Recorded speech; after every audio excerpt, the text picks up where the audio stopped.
Boa noite, amigos, boa noite, amigas. Mais uma vez estamos aqui para desenvolver um tema diretamente ligado ao Evangelho de Jesus Cristo. Hoje nós vamos estudar o capítulo 7, Bem-aventurados os pobres de espírito.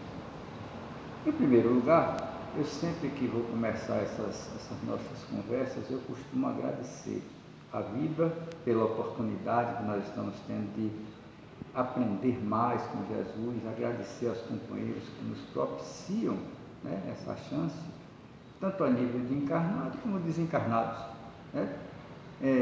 O nosso amigo Tarcísio, que é o nosso operador, que está sempre conosco nesse trabalho de muita dedicação, e outros que por trás estão fazendo com que esse trabalho aconteça. Mas pobre de espírito é uma expressão interessantíssima que nós temos que interpretar à luz do tempo de Jesus Cristo.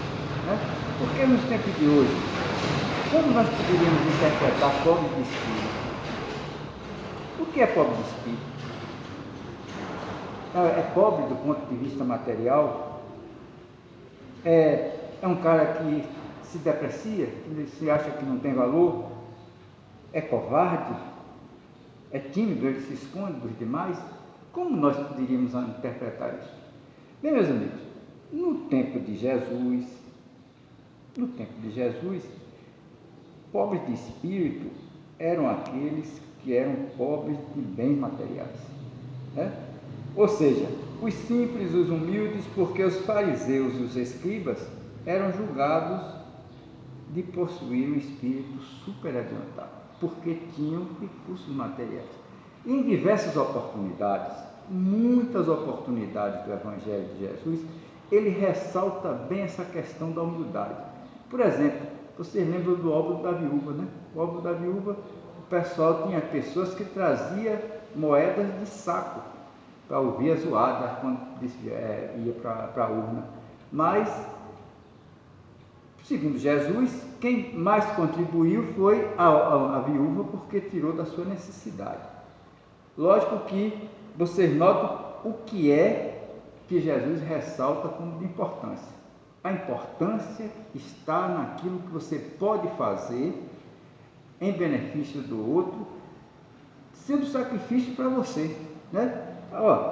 Aí vem a questão dos tempos modernos, o tempo de hoje. Hoje nós temos a surdez e a cegueira daqueles que são orgulhosos, egoístas, materialistas. São nossos irmãos. Nós não estamos aqui julgando, vocês entendem? Não é julgamento. É uma questão de você ter o respeito pelo sentido evolutivo de cada um. Onde é que está a evolução dessas pessoas? Nós não sabemos, é coisa de Deus.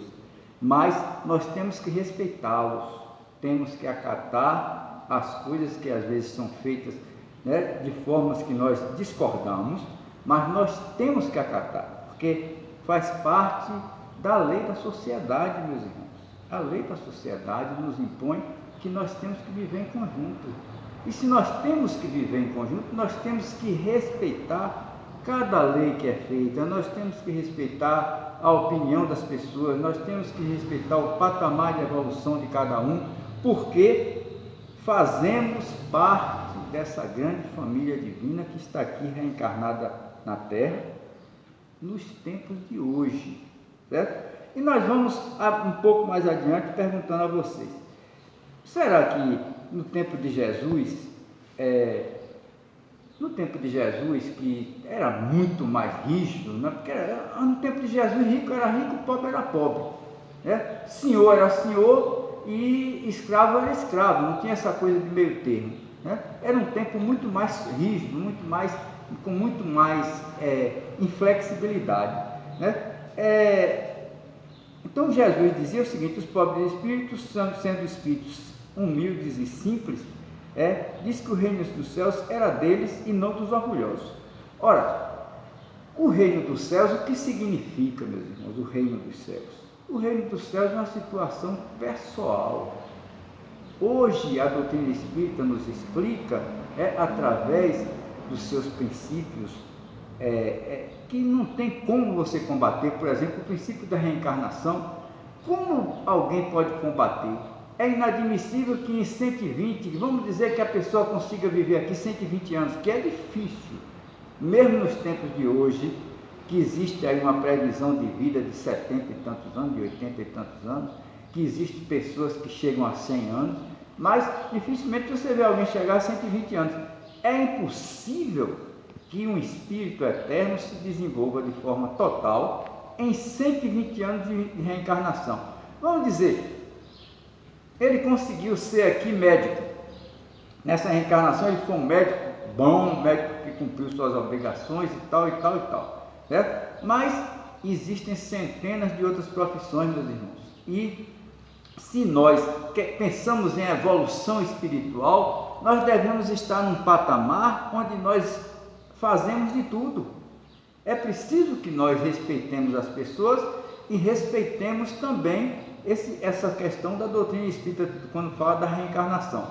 Reencarnação é um presente de Deus, né? Beto sempre falava isso aqui nas palestras dele, ele e Sandra, de que é um presente de Deus para que o nosso espírito cresça sem muito sofrimento, porque nós só sofremos em reencarnações quando nós vamos de encontro às leis de Deus, né? Mas nós temos chance de reencarnar simples, numa boa, e lá vamos nós.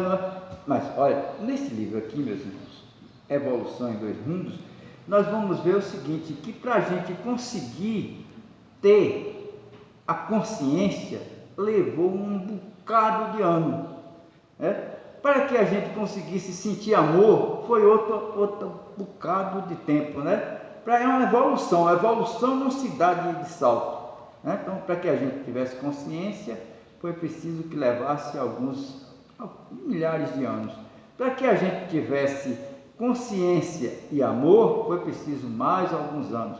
Para que a gente tivesse consciência, amor e humildade, mais um bocado de anos. Para que a gente, além de tudo isso, ainda fizéssemos a caridade, muito mais tempo, meus irmãos. Então, evolução é isso, meus irmãos. Evolução é uma coisa que está nos dois planos. Nós não evoluímos apenas aqui na Terra, nós evoluímos também no mundo espiritual, e por isso nós consideramos a humildade uma das virtudes que são decisivas para o espírito. Se você não é humilde, você é incapaz de praticar o amor como Jesus recomenda.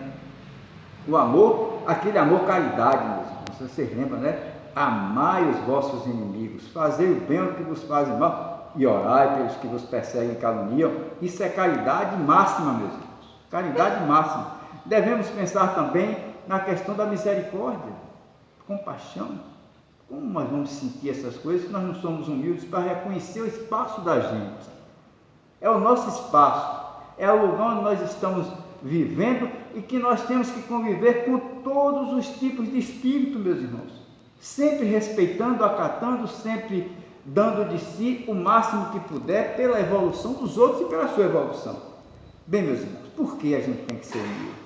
Lá na pergunta, né, 785 do Livro dos Espíritos, a pergunta é a seguinte: qual é o maior dos obstáculos ao progresso? Estamos falando aqui de progresso moral, meus irmãos. O progresso material, o progresso intelectual é um progresso que acontece de qualquer forma. Vai acontecer o intelectual e o material, tem que acontecer. É ciência, não tem jeito. Agora, o maior obstáculo ao progresso moral, o orgulho e ao egoísmo.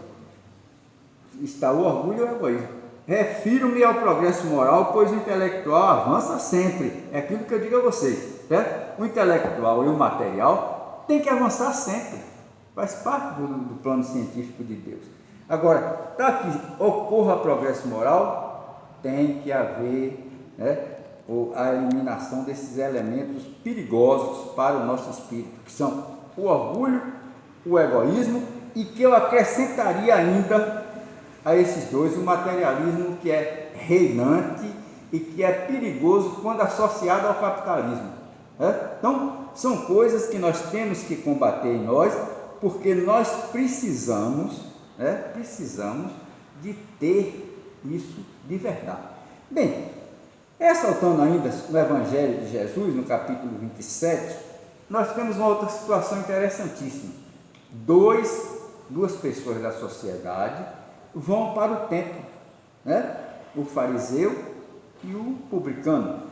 O fariseu entra no templo, vai fazer a oração, diz que faz o dízimo, diz que perdoa, diz que faz não sei o que, que não era igual ao publicano, por isso que estava ali orando e esperava de Deus o melhor. Mas, olha meus irmãos, o publicano, mesmo sendo de uma faixa, de uma coisa social menos valorizada na época, ele não suspende a cabeça, nem sequer olha para o lugar que é indicado como as imagens, as coisas de Deus. Ele simplesmente baixa a cabeça e diz: Deus me perdoa porque eu sou pecador, não mereço nada, e fez um bocado de coisa e foi embora. O Cristo diz o seguinte: quem foi, a pergunta dele, quem é que está justificado? Quem fez a melhor prece? Quem foi humilde perante Deus, meu irmão? Porque Deus é a inteligência suprema, causa primeira de todas as coisas.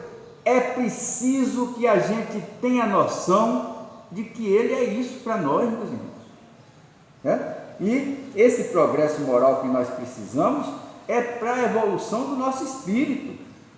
Ali está, desde aquela época, a diferença entre as preces de um cristão espírita e aquele outro que ainda tem no seu espírito aquelas mazelas do orgulho, meu irmão, do egoísmo, da necessidade, porque os humildes já não têm o orgulho para tirar-lhes a visão. A doutrina espírita nos tira esse orgulho, abre mais a nossa visão, e nós enxergamos em todas as pessoas irmãos igual a gente, meus irmãos. Então nós não somos melhores do que ninguém, nós somos tão defeituosos e tão problemáticos quanto as outras pessoas, às vezes mais ainda, porque nós temos a caridade da doutrina espírita e ainda cometemos erros gravíssimos. Então nós estamos com a visão dilatada e precisamos andar mais rápido nesse passo a passo da evolução. Bem, meus irmãos, olha, também se ressalta o Cristo a presença da criança. Por que a criança? A criança, quando nós chegamos aqui como espírito, que nós nos tornamos criança, nós dependemos dos nossos pais. Nós somos a representação da inocência aqui na Terra quando a gente chega. Então, nós nos entregamos, até 7 anos nós realmente dependemos totalmente dos nossos pais. De 7 até 10 anos também ainda dependemos, agora, meus irmãos, mas já não atendemos mais, já não somos gravadores, já imitamos. De 7 a 10. E a partir de 15 anos, nós já vamos começar a manifestar quem nós somos, meus irmãos. Então, a criança é o exemplo daquilo que é a pureza. Por isso que Cristo diz: tem que ser igual a essa criança. Tem que ser igual a essa criança. E, enfim, em todos os momentos do Evangelho de Jesus, Jesus vai dar exemplos de humildade, meus irmãos. E ele fala tranquilamente o seguinte: olha, aquele que se exalta será humilhado, aquele que se humilha será exaltado, porque a natureza é uma coisa importantíssima mesmo, e Deus nos mandou para aqui para crescermos. O crescimento da gente está diretamente ligado a duas coisas. Primeiro, obedecermos às leis de Deus. Se a gente não obedece às leis de Deus, o que é que a gente vai ser? Sofredor.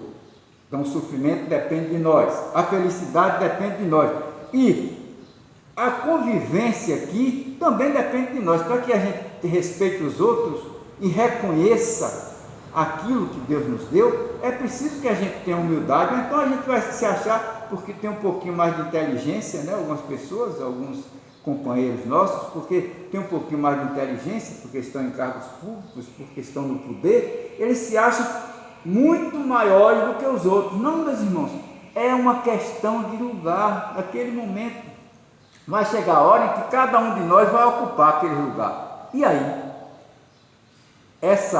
esse ciclo constante é que vai constituir a nossa evolução, que nós acreditamos de verdade. Nós só evoluímos se sofremos aqui na Terra.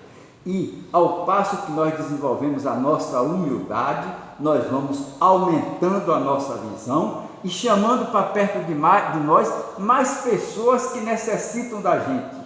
E chamando para perto de nós mais pessoas que necessitam do nosso exemplo, do nosso conhecimento, da nossa ajuda, meus irmãos, da nossa coberta, do nosso pão de cada dia. Enfim, nós somos uma sociedade e é preciso ter em conta isso para a evolução. E para nós finalizarmos, nós queremos ressaltar o seguinte, duas coisas. A primeira, no Livro dos Espíritos, a pergunta é a pergunta 807. Na pergunta 807, existe uma coisa interessante que os Espíritos nos ensinam. O que se deve pensar dos que abusam da superioridade das suas posições sociais para oprimir os fracos em benefício próprio? Olha o que os Espíritos dizem. Merecem anátema. Ai deles, serão oprimidos por sua vez e renascerão numa existência em que sofrerão tudo o que tiverem feito sofrer aos outros. Então, meus irmãos, olha, as leis de Deus são inflexíveis, meus irmãos, e estão lá marcadas, registradas em nossa consciência. Ninguém engana as leis de Deus. Por isso, a nossa recomendação é, olha, humilha-te, engrandecendo a vida que te cerca e a vida te exaltará, né? Você se humilha, agradece a tudo que está aqui, meus irmãos, agradece o ar que você respira, agradece a roupa que você está vestindo, agradece a energia que está iluminando, agradece os seus filhos, agradece a sua família, embora não seja tão como você gostaria que fosse, né? Agradece aos seus amigos, essas criaturas que são colocadas junto de nós para, às vezes, suportar nossas inferioridades. Agradece os nossos adversários, porque eles estão aqui para fiscalizar o nosso trabalho, meus irmãos, seja ele encarnado ou desencarnado. Mas vamos agradecer a tudo isso, porque isso tudo, meus irmãos, que eu disse aqui até agora, faz parte do trabalho de Deus com o nosso espírito. E o nosso espírito é o que importa para Deus, meus irmãos. Por isso que Ele nos deu a reencarnação, nos deu o Evangelho de Jesus, nos deu a doutrina espírita e nos deu tudo o que nós temos e muito mais ainda que vamos ter. Muita paz para todos. Agradeço a oportunidade.